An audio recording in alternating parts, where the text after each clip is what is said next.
सुद्धा दिले जाते.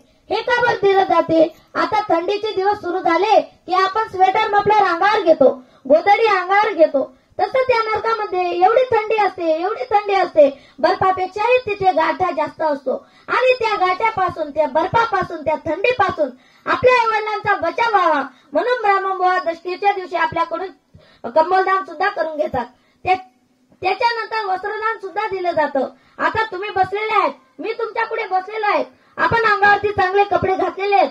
पण त्या नरकामध्ये जर आपण चांगल्या गोरगरिबांना, साधू संतांना जर वस्त्रदान केलं तर त्या वस्त्रदानाच्या पुण्यामुळे त्यांची तेथे लज्जा झाकली जाते. त्याच्यानंतर चप्पलदान सुद्धा दिले जाते. आता चप्पलदान देण्याचं काय कारण आहे? आता या पृथ्वीवरती पाय पोळतात, पिकतात, उन्हाचे चटके लागतात, काटे मोडतात. तसं त्या नरकामध्ये एवढी विस्ताव्यासारखी वाळू तापलेली असते आणि त्या वाळवंटामध्ये आपल्याला पळवलं जातं, लोळवलं जातं. यमाचे दूत आपल्याला पळवतात, लोळवतात.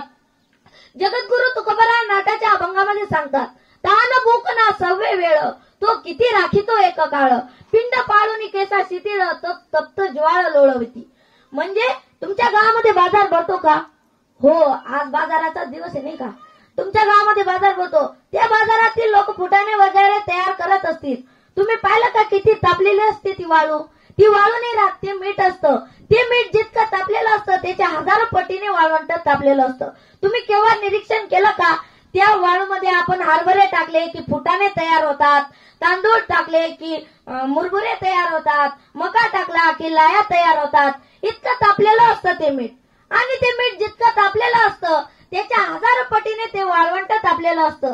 आणि त्या वाळवंटामध्ये आपल्याला पळवलं जातं. यमाचे दूत आपल्याला पळवतात, लोळवतात. म्हणून ब्राह्मणबुवा दशकीच्या दिवशी चप्पल. आता अन्नदान या पंक्तीमध्ये हे अन्न शिजवलेलं आहे किंवा आपण कुठे तीर्थयात्रेमध्ये दान धर्म करतो. हे काय करतो? तर आपल्याला आपल्या आईवडिलांना तिथे उपाशी मरायची पाळी येऊ नये म्हणून करतो. तसं जर आपण चांगल्या गोरगरिबांना, साधू संतांना अन्नदान जर केलं नाही तर त्यांना तेथे स्वतःची विष्ठा मलमूत्र खावं लागतं. हे गंगामय म्हणून त्यांना तेथे स्वतःची. मला काही मागायचे आहे का? मी काही मागत नाही. हे दान का दिले जातात? येथे अन्नदान दिला जातो, येथे कमलदान दिलं जातं, येथे वस्त्रदान दिलं जातं. एखादा मनुष्य साहजिकच म्हणलेला आहे, एखादा येथे छत्रीदान द्यायची, त्यांना जाऊन कसं मिळणार? येथे कंबलदान द्यायचं, त्यांना जाऊन कसं मिळणार? असे काही तार्किक लोक प्रवचनात बसलेले असतात. गंध लावला, टोपी घातली, चांगले कपडे घातले, असं ते धार्मिकच असतात असं नाही. तर त्यांच्यात बी काही नास्तिक असतात. आमच्या श्री गुरुदेवांनी एक उदाहरण सांगितलं होतं, मी ते तुम्हाला सांगतो. पंढरपूरला चंद्रभागेच्या वाळवंटामध्ये एक माणसाचा दशक्रियाविधी चालू होता. आणि त्या दशक्रियाविधी चालू होता आणि एकीकडे प्रवचन चालू होते आणि एकीकडे दशक्रियाविधी चालू होता. आणि ते प्रवचनकार महाराज सांगत होते, येथे अन्नदान केलं की त्यांना दान मिळतं, येथे जुतादान केला की त्यांना दान मिळतं, येथे छत्रीदान केली की त्यांना दान मिळतं, असं ते प्रवचनकार महाराज सांगत होते. आणि त्या प्रवचनामध्ये एक शिकलेला पण अति नास्तिक माणूस बसलेला होता. तो मनातल्या मनात म्हणाला, हे काय बावळट महाराज आहे, हे पाठ करता आणि काय बी सांगता, असं तो मनातल्या मनात म्हणाला. आणि ते प्रवचनकार महाराजांची जिरवायची म्हणून ते प्रवचन सुटल्यावर सर्व चंद्रभागेच्या काठावर गेले आणि त्यांनी निरीक्षण केलं तर चंद्रभागेला कोणी नमस्कार करतंय, चंद्रभागेमध्ये कोणी स्नान करतंय, चंद्रभागेमध्ये कोणी माता माऊली दिवा सोडताय, अशा सर्व क्रिया चालू होत्या. आणि ते साहेब त्या तीर्थाजवळ गेले आणि त्यांनी झरा खोदायला. झरा माहित आहे ना? हो. आता तुम्ही सर्व शेतकरीचीच मुलं आहात, तुम्हाला तर झरा माहितीच आहे. मी 8 दिवसापूर्वी पुणे भागात प्रवचनाच्या कार्यक्रमाला गेलो होतो. त्यांना म्हणालं, तुम्हाला झरा माहित आहे का? ते म्हणाले, महाराज आम्हाला झरा नाही माहिती, प्यायचा जिरा माहितीये. जाऊ द्या. तेव्हा त्या साहेबांनी झरा खोदायला सुरुवात केली.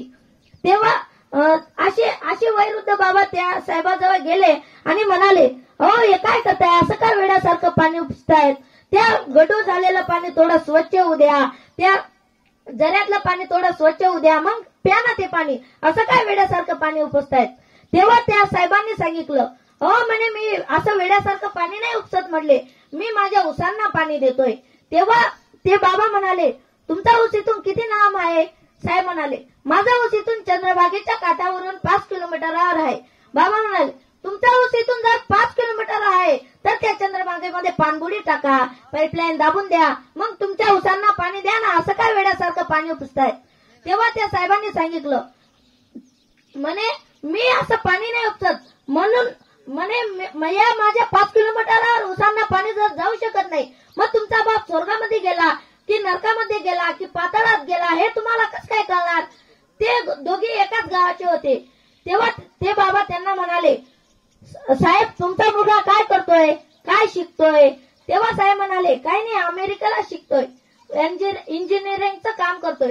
तेव्हा साहेब म्हणाले, तेव्हा ते बाबा म्हणाले, म्हणे किती डोनेशन भरता? तेव्हा साहेब म्हणाले, किती नाही, फक्त 40 लाख रुपये. तेव्हा बाबा म्हणाले, तुम्ही जेव्हा ते 40 लाख रुपये द्यायला जाता, कांद्याच्या गोणीत भरता का, युरियाच्या गोणीत भरता का, गहूच्या पोतड्यात भरता का? मग ते 40 लाख रुपये त्या पोतड्यात टाकता, गाठोडं बांधता, डोक्यावरती घेता, मग घेऊन जाता का तिथं अमेरिकेला? तेव्हा साहेब म्हणाले, नाही हो, या फोन मध्ये खूप सुविधा आहे. म्हटले, कधी मी गुगल पेने पैसे पाठवतो, तर कधी फोन पेने पैसे पाठवतो, तर कधी पेटीएमने पैसे पाठवतो, अनेक प्रकारचे पैसे पाठवता येतात. तेव्हा बाबा म्हणाले, तुम्ही जर इथून चंद्रभागेच्या काठावरून या महाराष्ट्रातून तुम्ही जर तिथं अमेरिकाला 40 लाख रुपये पाठवू शकता, मग तुम्ही तुमचा बाप स्वर्गामध्ये का जाऊ शकत नाही? तुमची आई पाताळात का जाऊ शकत नाही? म्हणून भगवान श्रीमद भगवद्गीतेमध्ये म्हणतात, तस्मात् शास्त्र प्रमाणं ते कार्य व्यवस्थितो ज्ञात्वा शास्त्र विधानोक्तम कर्म कर्तुम्य आरसी. शास्त्र म्हणेल जे सांडावे ते राज्यही तुलून मानावे, जे घेववी ते न म्हणावे. विवैविरो पुंडली कवरदारी विठ्ठल श्री ज्ञानदेव तुकाराम पंढरीनाथ भगवान की जय.